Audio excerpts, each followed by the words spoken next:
Hakkısını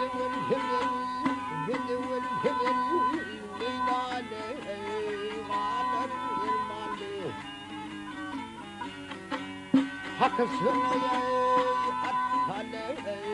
meydan yolukta ay yarının hıngan kalır duvranlı duvranlı vaktini hoş geçir duvran yolukta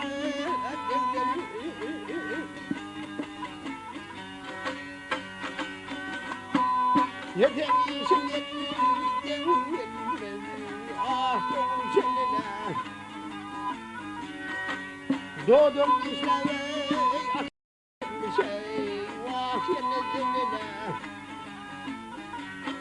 ay lan olup yayrı kendine dost kendine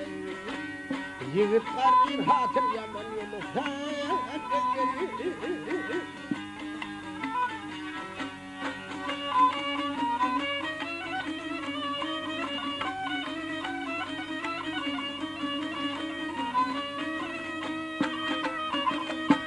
Ağlına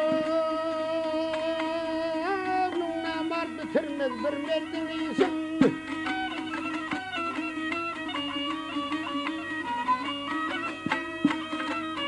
Yap mert şekeriyle katip verdin sen gel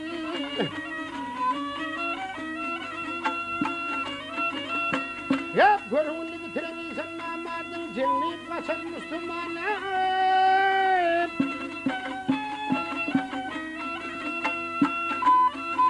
Yap yoluk zavaya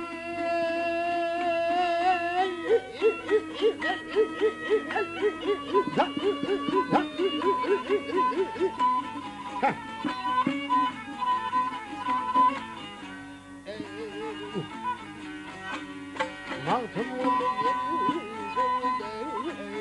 yerin Yeşiden vakit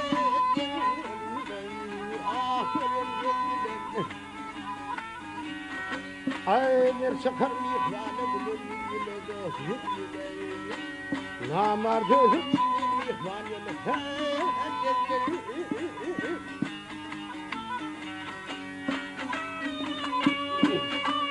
Ay bir çıkar mihvanı bulur yüzüne Namardı mihvan Yap yolun zavaya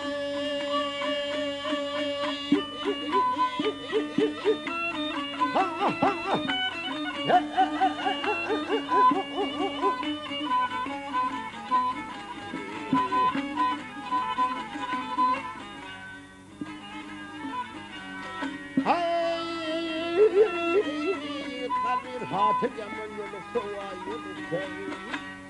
Uç şividen atı çaman yolu